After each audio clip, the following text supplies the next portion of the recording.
ముందుగా మనందరి గురువు గారైనటువంటి బ్రహ్మర్షి పితామహ పత్రిజీ సార్ గారికి అనంతకోటి ఆత్మ ప్రణామాలను తెలియజేసుకుంటూ, మరి ఈ భూమండలంలోని సకల మానవాళికి ప్రతి సమస్యకి పరిష్కారాన్ని అందివ్వగలిగినటువంటి అత్యద్భుతమైనటువంటి మానవ జీవన కరదీపిక అయిన శ్రీమద్ భగవద్గీతను ఈ రోజున మనము చెప్పుకోబోతున్నాం. అంటే 5వ అధ్యాయంలో ఇది 3వ క్లాసు. సో గత తరగతిలో మనము కర్మ సన్యాస యోగం ఉపోద్ఘాతం ఒకరోజు చెప్పుకున్నాం. మరొక రోజు చక్కగా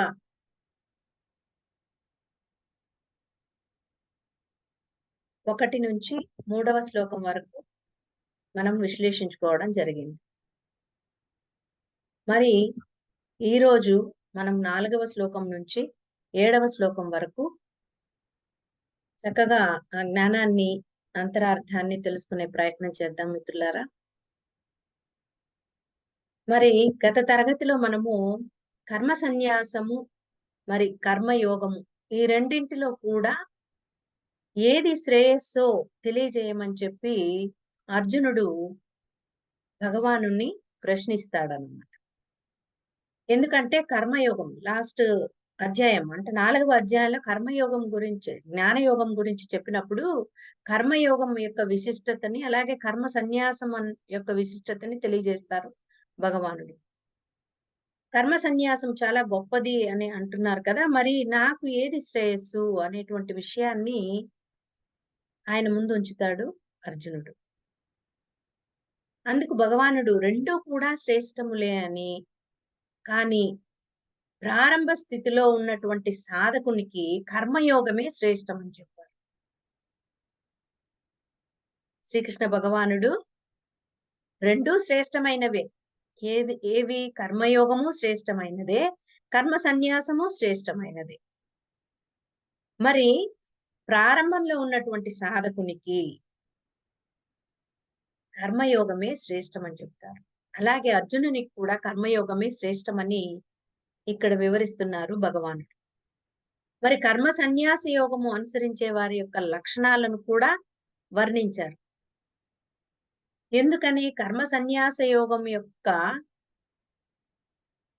అద్భుతమైనటువంటి స్థితిని వర్ణిస్తూ అది ఎంత కష్టతరమో కూడా వివరించాడు భగవాన్. దాని ఫలితాన్ని కూడా వివరించారు. దానిలో భాగంగా మనము కర్మ సన్యాసి యోగి యొక్క లక్షణాలను కూడా లాస్ట్ క్లాస్ లో చెప్పుకున్నాం. నిత్య సన్యాసి అని, దేనిని వాంఛింపడు అని, దేనిని ద్వేషింపడు అని, ద్వంద్వాలు లేనివాడు అని. అటువంటి ఒక ఉన్నతమైన కర్మ సన్యాస యోగ స్థితికి వెళ్ళాలి అంటే మొట్టమొదట కర్మ యోగంలో నిష్ణాతులు అవ్వాలి. కాబట్టి ప్రారంభ స్థితిలో సాధకునికి కర్మయోగమే శ్రేష్టము. కనుక ఇప్పుడు అర్జునునికి ఆ కురుక్షేత్ర యుద్ధంలో కర్మయోగమే శ్రేష్టమని తెలియజేస్తున్నారు భగవాన్.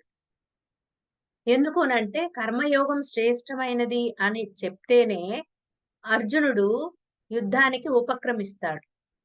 కర్మ సన్యాస యోగం చేయమని చెబితే అస్త్రశస్త్రాలన్నీ సన్యసించి యుద్ధం చేయకపోవచ్చు. ఆల్రెడీ అతను యుద్ధం చేయనని అక్కడ వాదిస్తూ ఉన్నాడు భగవానుడితో. కాబట్టి ఇక్కడ శ్రీకృష్ణ భగవానుడు జ్ఞానాన్ని అందిస్తూ అర్జునునికి ఏది శ్రేష్టమో దానినే మరింత ఇక్కడ చక్కగా వివరించడం అనేది ఈ అధ్యాయంలో మొదటి 3 శ్లోకాల్లో మనం చెప్పుకోవడం జరిగింది. కాబట్టి ఎవరైతే కర్మ సన్యాస యోగాన్ని పొందుతారో వాళ్ళు సంసార బంధం నుంచి కూడా సులభంగా దాటగలరు అనేటువంటి విషయాన్ని కూడా గత తరగతిలో మనము తెలుసుకోవడం జరిగింది. అలా కర్మయోగం యొక్క గొప్పతనాన్ని తరువాతి శ్లోకాల్లో మరింత చక్కగా విశ్లేషించి శ్రీకృష్ణుడు అర్జునునికి తెలియజేస్తున్నారు. మరి 4వ శ్లోకంలో ఏం చెప్తున్నారంటే కర్మ సన్యాసము మరి కర్మయోగము రెండు వేరు వేరని ఎవరు చెప్తారు అంటే అజ్ఞానులే చెప్తారు.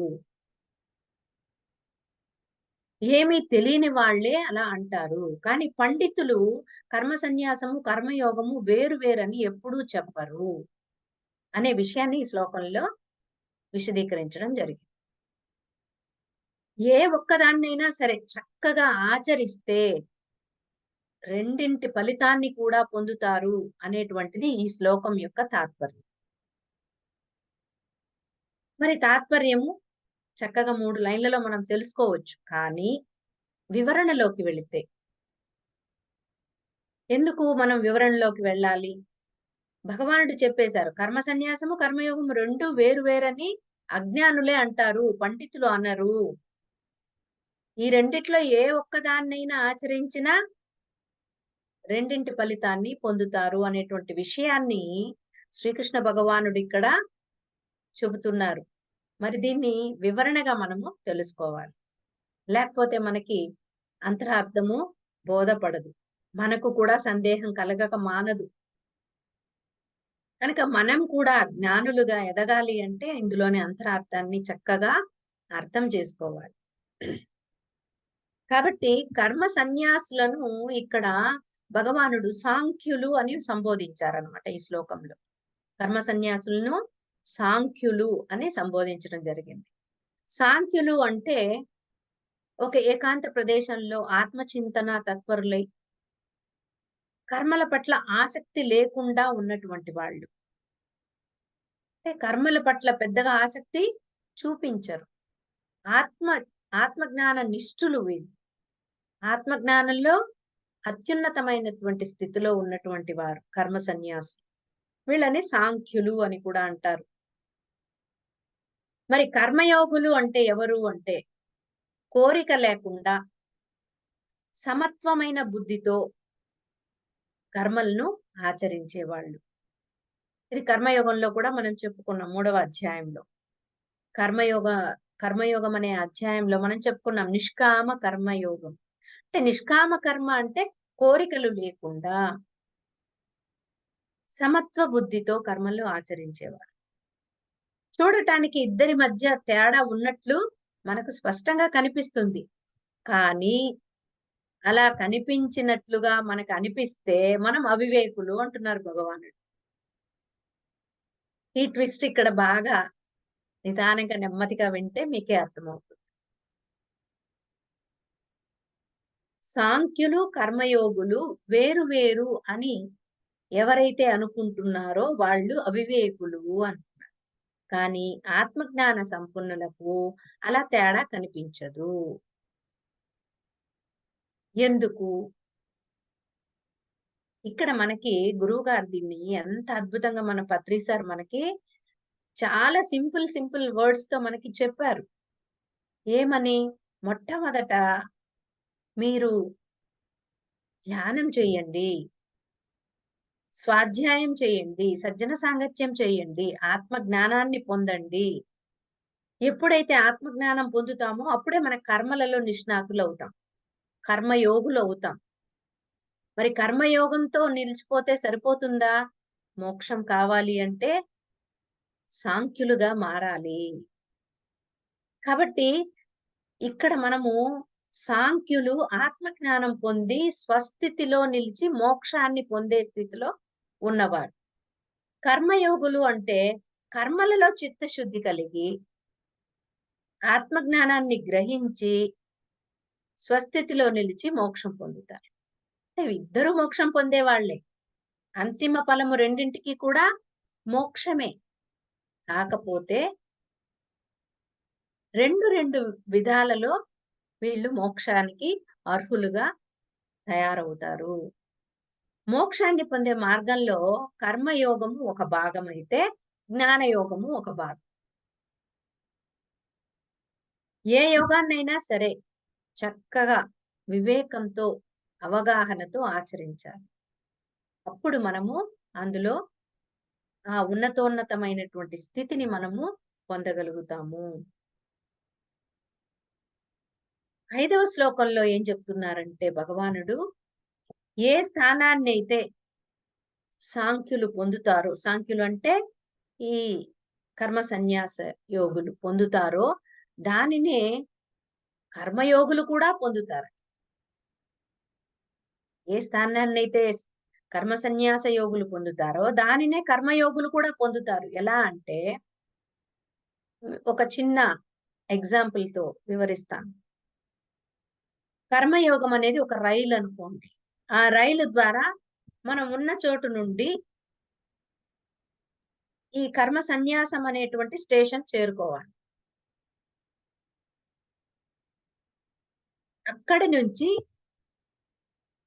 విమానం ద్వారా పరమాత్మ అనే గమ్యాన్ని చేరాలి. ఆ విమానం కూడా కర్మ సన్యాసమే. కర్మయోగం అనేటువంటి రైలు ద్వారా మనం ఉన్న చోటు నుంచి మనం ఎక్కడికెళ్ళాలి? కర్మ సన్యాసం అనే స్టేషన్‌కి చేరుకోవాలి. అక్కడి నుంచి కర్మ సన్యాసం అనేటువంటి విమానాన్ని ఎక్కి పరమాత్మ అనే గమ్యం చేరాలి. కాబట్టి ఈ 2 కూడా ఎక్కడికి చేరుస్తున్నాయి? ఒకే చోటుకి చేరుస్తున్నాయి. అంటే ఆ పరమాత్మను చేరటానికి దారులు ఇవి. పత్రి సారు ఒకసారి చెప్పారు. ధ్యానంలో వచ్చిన కొత్త వాళ్ళు ఏదో కోరికతో వాళ్ళు ధ్యానంలోకి వస్తారు. అంటే ఆరోగ్యం బాగవ్వాలనో, లేకపోతే వేరే వేరే సమస్యలతోనో, ఏదో ఒక కోరికతోనే ధ్యానంలోకి రావడం జరుగుతుంది ప్రతి ఒక్కరు. కానీ వచ్చిన తర్వాత సాధన చెయ్యగా చెయ్యగా వారిలో ఎంతో మార్పు కలిగి మెల్లిమెల్లిగా జ్ఞానాన్ని పొందడం అనేది జరుగుతుంది. ఇంకొంతమంది తొందరగా ఆ జ్ఞానంలో టకటకా ముందుకెళ్ళిపోతూ ఉంటారు. ఎలా అంటే ఒక నిచ్చెనెక్కినట్టుగా ఎక్కేస్తుంటారు. చక చక చక చక వెళ్ళిపోతూ ఉంటారనమాట. అద్భుతంగా ఆహ్, ఎదుగుతూ ఉంటారు. అంటే చాలా తక్కువ టైంలో చాలా ఫాస్ట్‌గా ఎదుగుతూ ఉంటారు. సో, ఇంకొంతమంది మరి గురువుగారంతటి స్థాయికి ఎదిగిన మాస్టర్స్ కూడా ఉన్నారు. అత్రి సార్ ఏమంటారంటే, అందరము ఒక రైలు ప్రయాణం చేస్తున్నాము. కొందరు ముందర మొదటి బోగీల్లో ఉన్నారు. కొందరు మధ్య బోగీల్లో ఉన్నారు. కొందరు చివరి బోగీల్లో ఉన్నారంతే. ప్రయాణమంతా ఒక చోటికి. ఆ ముందర ఇంజిన్ ఎవరు అంటే గురువు. ఆ ముందర ఉండే ఇంజిన్ ఏదైతే తీసుకెళ్తుందో ఈ ట్రైన్‌ని అది గురువు. ఆ వెనకాతల ఉన్నటువంటి బోగీలంతా కూడా వివిధ స్థాయిలలో ఉన్నటువంటి ముముక్షువులే. ముముక్షువులు అంటే ముక్తిని కోరేవాళ్ళే. పరమాత్మను చేరాలన్నటువంటి తపన కలిగిన వాళ్ళే. కాబట్టి ముందు భోగిలో ఉన్నవాళ్ళు గొప్ప, చివరి భోగిలో ఉన్నవాళ్ళు తక్కువ అనడానికి లేదు. కాబట్టి ఈ రకంగా మనము ఆలోచించినట్లయితే శ్రీకృష్ణ పరమాత్మ అందించిన ఈ జ్ఞానంలో ప్రతి అధ్యాయం కూడా ఎంతో అద్భుతమైనటువంటి జ్ఞానాన్ని మనకిస్తూ మెట్టు మెట్టుగా 18 మెట్లు ఎక్కితే ఎలాగైతే అయ్యప్ప స్వామి దర్శనం కలుగుతుందో, అలాగా 18 అధ్యాయాలను మనం దాటుకుంటే చక్కగా పరమాత్మ దర్శనం కలుగుతుంది. అంత గొప్ప జ్ఞానాన్ని మనకి ప్రతి అధ్యాయం ద్వారా ఇవ్వడం జరిగింది. కాకపోతే ఈ విశ్లేషణని చక్కగా అర్థం చేసుకోవాలి మీరు. కర్మ సన్యాస యోగం అన్నది కొంత క్లిష్టతరమైనటువంటి జ్ఞానం. దీన్ని నేను మీకు అర్థమయ్యే రీతిలో వివరించడానికి మరింత ప్రయత్నం చేస్తూ ఉన్నా. శ్లోకాలు చదివేయడము, ఆ తర్వాత తాత్పర్యాన్ని చదువుకుంటూ పోవడం ద్వారా మనకి దానిలో ఉన్నటువంటి ఎసెన్స్ మనకి అర్థం కాదు. అందుకే దాన్ని మరింత విశ్లేషిస్తూ మీకు అందించడం జరుగుతోంది. కాబట్టి దయచేసి శ్రద్ధగా అర్థం చేసుకునే ప్రయత్నం చేయండి. కాబట్టి ఇక్కడ కర్మయోగంకి, కర్మ సన్యాస యోగంకి గల తేడాలను చెప్తూ 2 గొప్పవే అని చెప్తున్నాడు భగవానుడు. ఇంకేం లేదు ఇందులో. కాకపోతే ముందు వెనకలంతే. ఇక్కడ 2 యోగాలు కూడా ఒక చోటికి చేర్చేవే అనేది మనం గ్రహించాల్సిన అవసరం ఉంది. అంటే ఎవరిలో అయితే జ్ఞాన నిష్ట ఉన్నదో వాళ్ళు ముందు జన్మలలో కర్మయోగాన్ని ఆచరించి ఉంటారు. చూసారా? జ్ఞాననిష్ట ఎవరిలో అయితే తొందరగా జ్ఞానాన్ని తీసుకుంటూ వాళ్ళు ముందుకు వెళుతూ ఆ కర్మ సన్యాస స్థితికి చేరుకోగలుగుతూ ఉన్నారో వాళ్ళందరూ గత జన్మలలో కర్మయోగం ఆచరించి వచ్చిన వాళ్ళే. అంటే కర్మలలో ఆ నిష్టను పొందిన వాళ్ళే. ఇప్పుడు జ్ఞాన నిష్టలో ఉన్నారు. మరి ఇప్పుడు ఎవరైతే కర్మయోగాన్ని ఆచరిస్తారో వారు భవిష్యత్తులో జ్ఞాన నిష్టను పొందుతారు అని చెప్తున్నాడు భగవానుడు. చూసారా? అంటే ముందు వెనకల అంతే. కానీ ఏది తక్కువ కాదు. ఇది మనం గుర్తించాలి. 2 గొప్పవే. అయితే సరాసరి డైరెక్ట్‌గా జ్ఞాన నిష్టనే పొందొచ్చు కదా! మధ్యలో ఈ కర్మయోగం ఎందుకు? కర్మ సన్యాసమే పొందొచ్చు కదా! జ్ఞాన నిష్ట అంటే ఇక్కడ కర్మ సన్యాసం. అనే సందేహం మనకి కలుగుతుంది. అందుకే 6వ శ్లోకంలో దీనికి చక్కగా క్లారిటీ ఇస్తున్నారు శ్రీకృష్ణ భగవానుడు. ఏమిటి అంటే, "ఓ అర్జున కర్మయోగాన్ని ఆచరించకుండా కర్మ సన్యాసాన్ని పొందటం చాలా కష్టం" అని చెప్తున్నారు. ఇది అండర్‌లైన్ చేసుకోవాలి మనం. కర్మయోగాన్ని ఆచరించకుండా కర్మ సన్యాసాన్ని పొందటము చాలా కష్టం. కర్మయోగాన్ని ఆచరించిన సాధకుడు మాత్రమే ఆత్మజ్ఞానాన్ని గ్రహించి, దానిని మననం చేసుకొని, సాధన చేసి, ఆ బ్రహ్మ పదవిని శీఘ్రంగా పొందగలడు అనేది దీని తాత్పర్యం. 6వ శ్లోకం యొక్క తాత్పర్యం.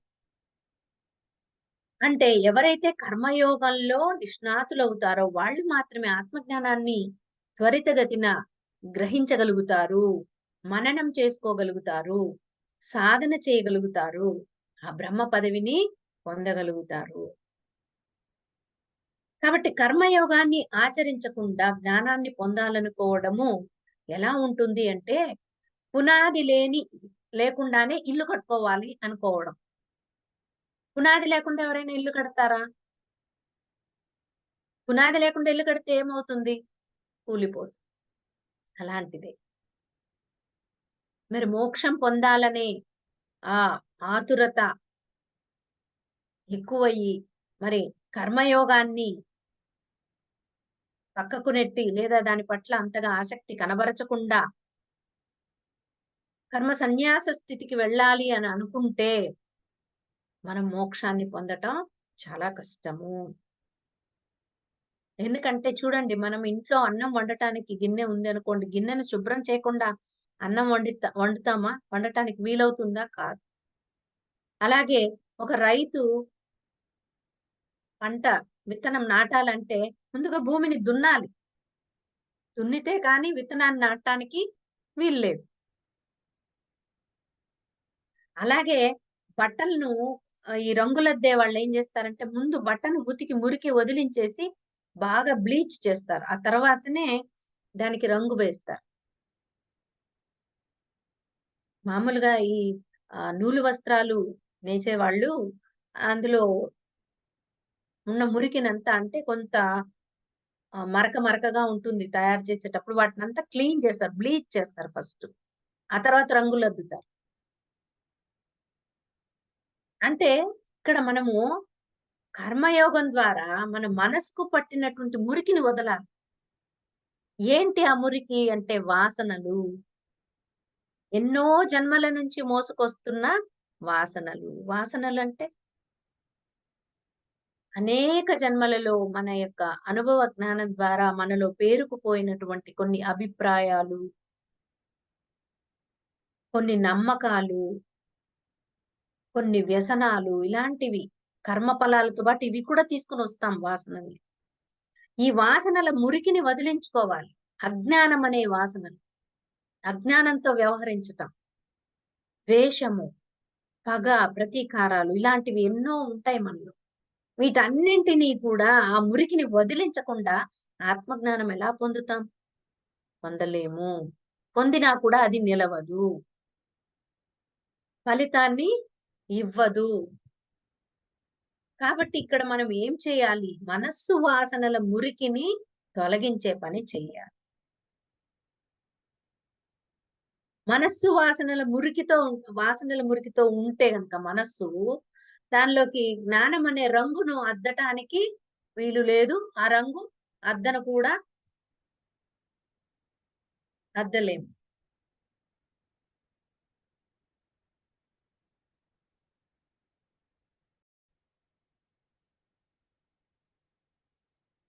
కనుక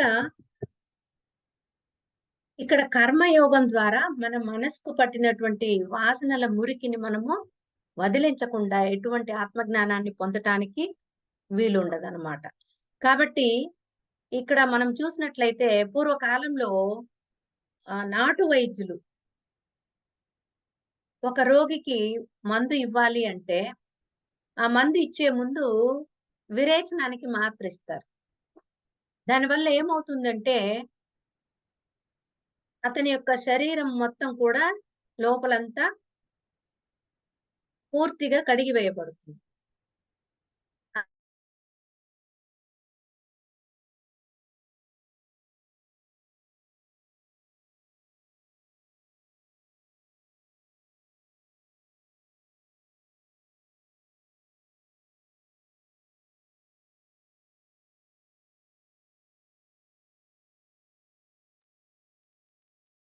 వినిపించలే మేడం. వాయిస్ రాలా మేడం.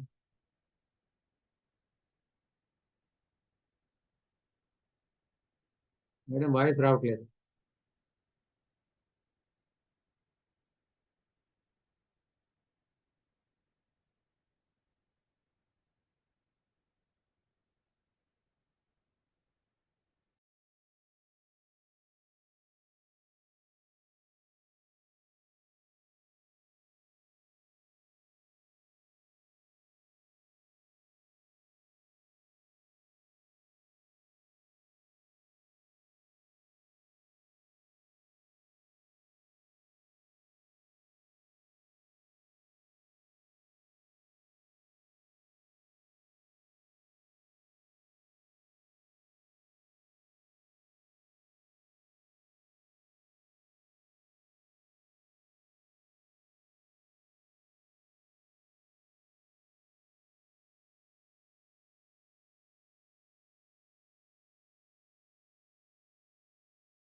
కనుక ఇక్కడ మనం ఏం తెలుసుకోవాలి అంటే,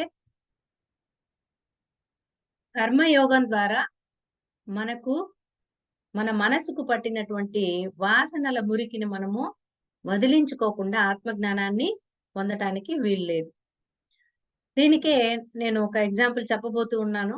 ఏంటి అంటే, పూర్వము నాటు వైద్యులు రోగికి ఔషధాన్ని ఇచ్చేదానికి ముందు అతనికి ఆ ఔషధం వంట పట్టాలి అంటే, అది పనిచేయాలి అంటే ఏం చేసేవాళ్ళంటే విరేచనానికి మందు ఇచ్చేవాళ్ళు. దానివల్ల శరీరం పూర్తిగా క్లీన్ అవుతుందనమాట ఇంటర్నల్‌గా. సో, అప్పుడే రోగానికి ఇచ్చినటువంటి ఔషధము బాగా పనిచేస్తుంది. కనుక ఇలాగ మన ఇక్కడ భగవానుడు ఏం చెప్తున్నంటే, జ్ఞానం అనే ఔషధము బాగా మనసుకు పట్టి మనకి పనిచేయాలి అంటే, నిష్కామ కర్మయోగం అనే శుద్ధి కర్మ అవసరము. నిష్కామ కర్మయోగం అనే శుద్ధి కర్మ చాలా అవసరం. దీని ద్వారా మనస్సును ముందుగా మనము శుద్ధం చేసి సిద్ధం చేయాలి.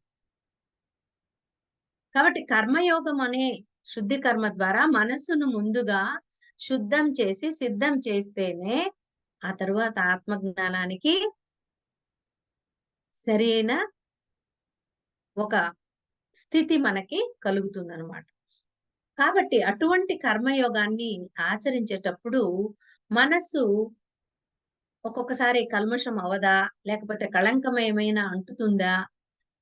అలా అంటకుండా ఉండాలంటే ఏంటి ఉపాయము అనేటువంటి అనేక అంశాలను 7వ శ్లోకంలో విశదీకరిస్తున్నారు మరి భగవానుడు. కాబట్టి 7వ శ్లోకంలో ఏం చెప్తున్నారంటే భగవానుడు, బుద్ధిలో కోరికలు లేకుండా మనస్సు శాంతంగా ఉండి ఇంద్రియాలను స్వాధీనంలో ఉంచుకుని చూడండి 3 బుద్ధిలో కోరికలు లేకుండా మనస్సును ప్రశాంతంగా ఉంచి ఇంద్రియాలను స్వాధీనంలో ఉంచుకుని సర్వ ప్రాణులను తన వలే భావిస్తూ కర్మయోగాన్ని ఆచరించేవాడు ఎటువంటి కర్మలు చేస్తున్నప్పటికీ అతనికి ఎటువంటి కళంకము అంటదు అని చెప్పడం జరిగింది. 7వ శ్లోకంలో భగవానుడు ఎంత అద్భుతమైనటువంటి విషయాన్ని చెప్పారంటే, బుద్ధిలో కోరికలు లేకుండా మనస్సు ప్రశాంతంగా మరి ఇంద్రియాలను స్వాధీనంలో ఉంచుకుని ఇంతే కాకుండా సర్వ ప్రాణులను కూడా తనలాగే భావిస్తూ కర్మయోగాన్ని ఆచరించేవాడు ఎటువంటి కర్మలు చేస్తున్నా అతనికి కళంకము అంటదు అని చెప్తున్నారు. ఎలాగైతే ఒక పనస పండు అమ్మేవాడు పనస తొనలు తీసే ముందు అది కోసి పనస తొనలు తీసే ముందు తన చేతికి నూనె అంటుకుంటాడు. నూనె బాగా రాసుకుంటాడు. రాసుకుని ఆ తర్వాత పనస పండును కోసి తొనలు తీస్తాడు. లేకపోతే ఏమవుతుంది? అతని చేతికి ఆ పనస బంకంతా అంటుకుంటుంది. అంతే కదా! మనకు తెలిసిన విషయం నుంచే మనం తెలియని విషయంలోకెళ్దాం. అలాగే కరెంట్ పని చేసేవాడు ఏం చేస్తాడు? చేతికి రబ్బరు తొడుగులు వేసుకొని పని చేస్తాడు. లేకపోతే ఏమవుతుంది? షాక్ కొట్టి ప్రాణం పోవచ్చు. అలాగే కర్మయోగి అనేవాడు సర్వాత్మ జ్ఞాన సిద్ధిని పొంది ఆ జ్ఞానంతో కర్మలు చేస్తే బంధాలు మనకి అంటవు. చూసారా? అంటే ఒక కర్మయోగి సర్వాత్మ జ్ఞాన సిద్ధిని పొందాలి. ఆ జ్ఞానంతో కర్మలు చేయాలి. అందుకే మన గురువుగారు మనకి 3 త్రిరత్నాలు అందించారు. ధ్యానము, స్వాధ్యాయము, సజ్జన సాంగత్యం. ఎవరైతే అనునిత్య ధ్యాన సాధన చేస్తూ ఉంటారో వారిలో ఆత్మశక్తి అనంతంగా పెరగడం ద్వారా వారి బుద్ధి చక్కగా పదును చెంది ఆ స్వాధ్యాయం ద్వారా కానీ, సజ్జన సాంగత్యం ద్వారా గానీ ఈ ఆత్మ జ్ఞానాన్ని చక్కగా తీసుకోగలుగుతారు. అప్పుడే ఆ జ్ఞాన సిద్ధి అనేది కలుగుతుంది. ఆ సర్వాత్మ జ్ఞాన సిద్ధి కలిగిన వాడే ఆ జ్ఞానంతో కర్మలు చేస్తారు. కాబట్టి చూడండి మీరు కావాలంటే మన మాస్టర్స్ కూడా మేము ధ్యానంలోకి రాకమునుపు ఇలాంటి పనులు చేసేవాళ్ళం, అలాంటి పనులు చేసేవాళ్ళం. కానీ ధ్యానంలోకొచ్చాక మేము చాలా మారిపోయాము. మా మాటలు కానీ, మా చేతలు కానీ, మా ఆలోచనలు కానీ చాలా మారినాయి అని చెప్తూ ఉంటారు. కనుక కర్మయోగి అంటే అది. మనలో మనం చేసే పనులలో మార్పు రావాలి. అలా ఎప్పుడైతే మనం చేసే పనుల్లో మార్పొస్తుందో రాను రాను మనకే తెలిసొస్తూ ఉంటుందనమాట. మనం జ్ఞానవంతులవుతూ ఉన్నాము అని. అలాగే అనుక్షణం మనల్ని మనం ఆత్మవిచారణ చేసుకుంటూ, మనలో ఉన్నటువంటి ఆ సరికాని కర్మలను సరియైన కర్మలుగా మార్చుకుంటాం.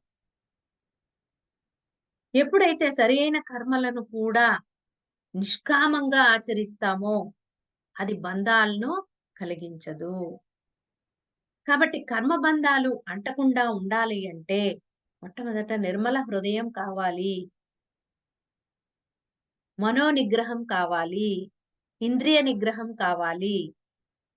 మరి సర్వత్రా ఆత్మదర్శనం అనేటువంటి లక్షణాలు కలగాలి. నిష్కామ కర్మాచరణ చేయాలి అని భగవానుడు ఇక్కడ స్పష్టం చేస్తున్నాడు. మరి నిర్మల హృదయం కావాలి అంటే ధ్యాన సాధన చేయాలి. మనోనిగ్రహం కలగాలన్నా ధ్యాన సాధన చేయాలి. ఇంద్రియ నిగ్రహం కలగాలన్నా ధ్యాన సాధన చేయాలి. సర్వత్రా ఆత్మదర్శనం అనే లక్షణాలు కలగాలన్నా ధ్యానం చేయాలి. సర్వత్రా ఆత్మనే దర్శించగలిగే లక్షణం. మమాత్మ సర్వభూతాత్మ. సర్వం కల్విదం బ్రహ్మ. చూసారా? ఇలాంటి ఒక ఆలోచనలు మనలో ఆ లక్షణాలు అలాగే జీర్ణించుకుపోయి మనలో ప్రస్ఫుటం కావాలి. కనుక ఇక్కడ భగవానుడు ఏం చెప్తున్నారు అంటే కర్మయోగం ద్వారా మనలో ఏ ఏ మార్పులు కలుగుతాయో, ఆంతరంగికంగా ఎటువంటి వికాసం కలుగుతుందో, ఎటువంటి పరివర్తన కలుగుతుందో దాన్ని శాస్త్ర ప్రమాణంతో స్థిరపరుస్తున్నారిక్కడ. శాస్త్ర ప్రమాణం. భగవద్గీత అంటే ఒక శాస్త్రం. ఆ శాస్త్ర ప్రమాణంతో ఇక్కడ స్థిరపరుస్తున్నాడు భగవానుడు. ఏమని ఈ శ్లోకంలో 3 మాటలు చెప్తారు. విశుద్ధాత్మ, విజితాత్మ, జితేంద్రియ అని. ఈ 3 ఏమిటి అంటే 3 స్థితులలో కర్మయోగి యొక్క లక్షణాలు. కర్మయోగిగా ఎదిగేటప్పుడు ఈ 3 స్థితుల్లో ఎదుగుతాడు. ఈ 3 స్థితులను వర్ణిస్తున్నారు ఇక్కడ భగవానుడు. విశుద్ధాత్మ, విజితాత్మ, జితేంద్రియ. ఈ 3 స్థితులు ఏంటి? కర్మయోగి యొక్క లక్షణాలు. మొదటి స్థితి ఏంటి అంటే విశుద్ధాత్మ. అంటే ఇక్కడ కర్మయోగంలో ఉన్నప్పుడు బుద్ధిలో ఉండేటువంటి కోరికలన్నీ తొలగిపోతాయి. బుద్ధిలో కోరికలు లేనివాడు, బుద్ధిని శాస్త్ర జ్ఞానంతో నింపుకున్నటువంటి వాడు, బుద్ధిని శాస్త్ర జ్ఞానంతో నింపుకున్నటువంటి వాడు. శాస్త్రం అంటే ఏంటి? ఆధ్యాత్మిక శాస్త్రం. భౌతిక శాస్త్రాలు కాదు. ప్రాపంచిక శాస్త్రాలు కాదు. బుద్ధిని ఆధ్యాత్మిక శాస్త్రంతో నింపుకున్నవాడు. ఈ జగత్తంతా కేవలం మిథ్య అంటే జగత్తంతా మిథ్య అంటే అబద్ధము. సత్యము కాదు, అసత్యము. ఈ జగత్తంతా అసత్యము. ఇందులో ఉన్నటువంటి వస్తువులు కానీ, విషయాలు కానీ, భోగాలు కానీ, వ్యక్తులు కానీ అంతా అసత్యమే. ఇవన్నీ కూడా మనిషికి శాశ్వతమైన ఆనందాన్ని ఇవ్వలేవని స్థిరంగా నిశ్చయం కలగాలన్నమాట. పైగా ఇవన్నీ కూడా పరమాత్మ వైపుకు చేరే ప్రయాణానికి ఆటంకం కలిగిస్తాయని గ్రహిస్తాడు. ఇదే మరి తటవర్తి వీరరాఘవరావు సార్ చెప్తా ఉంటారు. విషయ వాసనల వల్ల మనకి ఆటంకం కలుగుతుంది. ఆత్మజ్ఞానానికి, పరమాత్మ వైపుకు చేరే ప్రయాణానికి ఇవన్నీ ఆటంకాలు. భౌతికమైనటువంటి ఈ భోగాలు, విషయాలు, వ్యక్తులు, బంధాలు ఇవన్నీ కూడా మనల్ని పరమాత్మ వైపుకు చేరనివ్వవు. ఆటంకం కలిగిస్తాయి అనేటువంటి జ్ఞానాన్ని పొందినవాడు విశుద్ధాత్మ. కోరికల పట్ల అనాసక్తి. అంటే కోరికలు ఏవైతే ఉంటాయో మామూలుగా మనుషులన్నాక కొన్ని ఉంటాయి. వాటి పట్ల కూడా అనాసక్తి కలిగి మెల్లగా బుద్ధి అనేది నిర్మలంగా మారుతుందనమాట.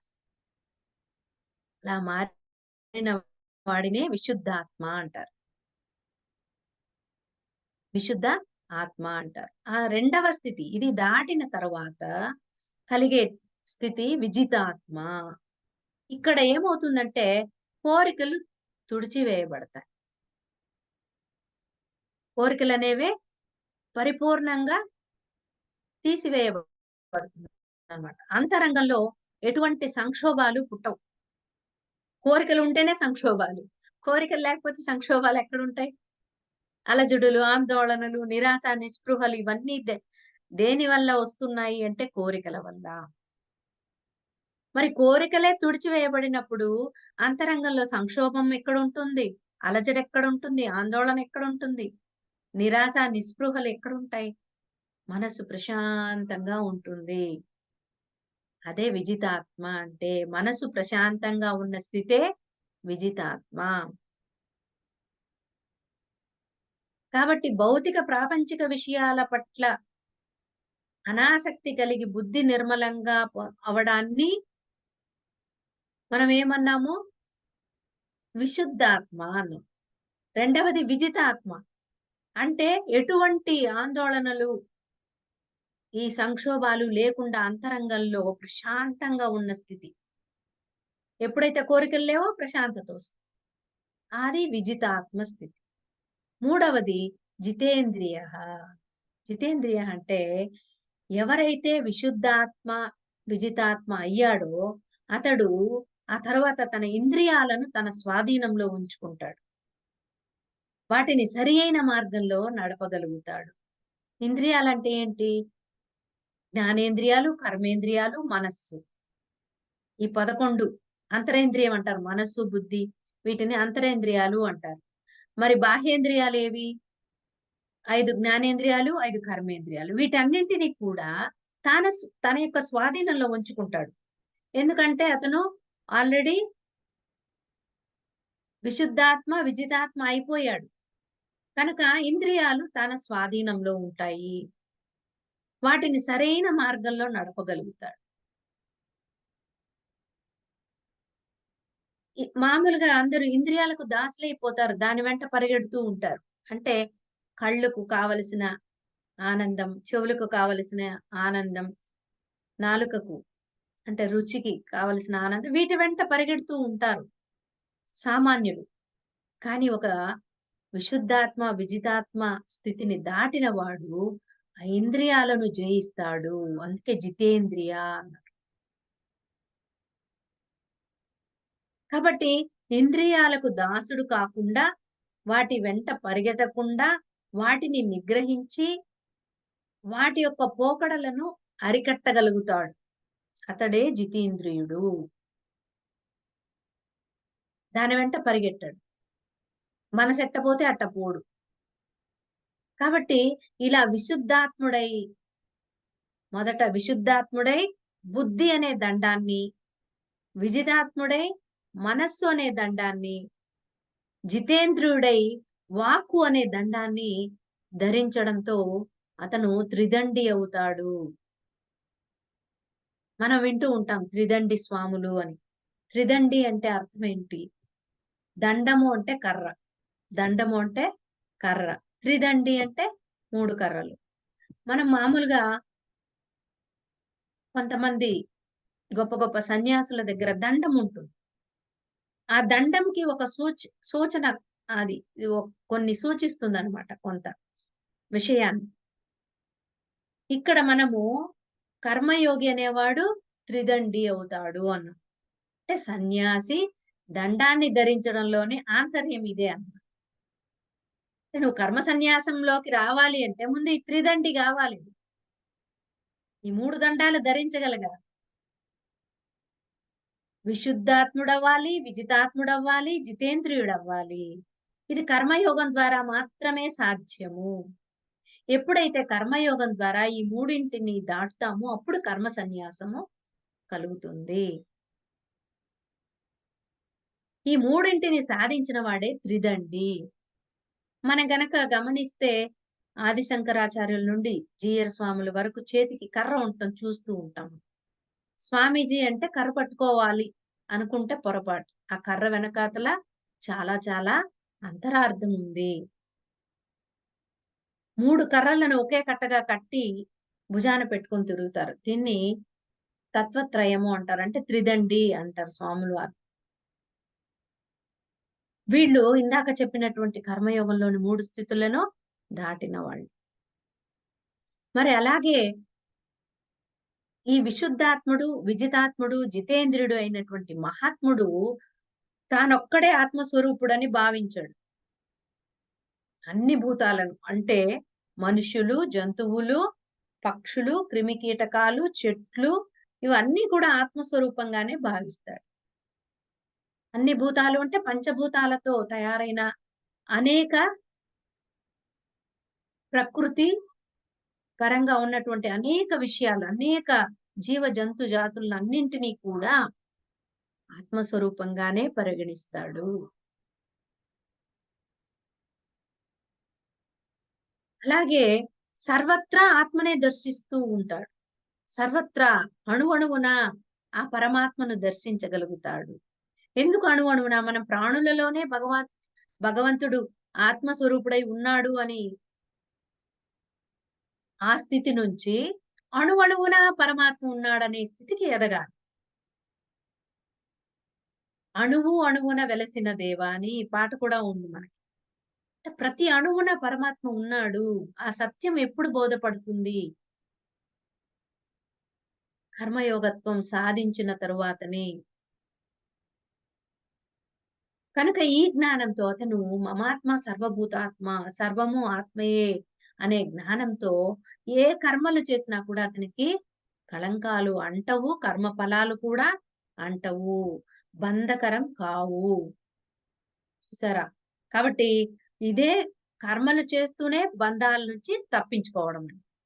మరి కర్మలు చేస్తూ ఉన్నాం మనం. మరి కర్మ బంధనాలు అంటుతున్నాయా లేదా? ఎప్పటికప్పుడు మనం చెక్ చేసుకుంటూ ఉండాలి. ఈ కర్మ బంధనాల నుంచి మనం ఎలా తప్పించుకోవాలి? జ్ఞానవంతంగా. మరి భగవద్గీత జ్ఞానాన్ని పరిపూర్ణంగా అర్థం చేసుకుని మనం కర్మలు చేసినప్పుడు, ఆ కర్మయోగత్వంలో ఆ కర్మలు మనకి బంధాలు కాకుండా మనము ఆ మోక్ష మార్గంలో తొందరగా చేరుకోవటానికి, ఆ గమ్యస్థానాన్ని త్వరితగతిన చేరుకోవటానికి మనకి అవకాశం ఉంటుంది. కనుక ఇటువంటి కర్మయోగి కర్మలు చేసేటప్పుడు అతడి అంతరంగంలో ఎలాంటి భావనలుంటాయి? ఎలాంటి భావనలు ఉండాలి? ఇలాంటి విషయాలన్నీ మరి తదుపరి 2 శ్లోకాల ద్వారా అద్భుతంగా వివరిస్తున్నారు భగవానుడు. మరి నెక్స్ట్ క్లాస్‌లో మనము తెలుసుకునే ప్రయత్నం చేద్దాం. మరి ఇంతటి అవకాశం ఇచ్చిన మీ అందరికీ కూడా పేరు పేరున నా ధన్యవాదాలు. Thank you so much.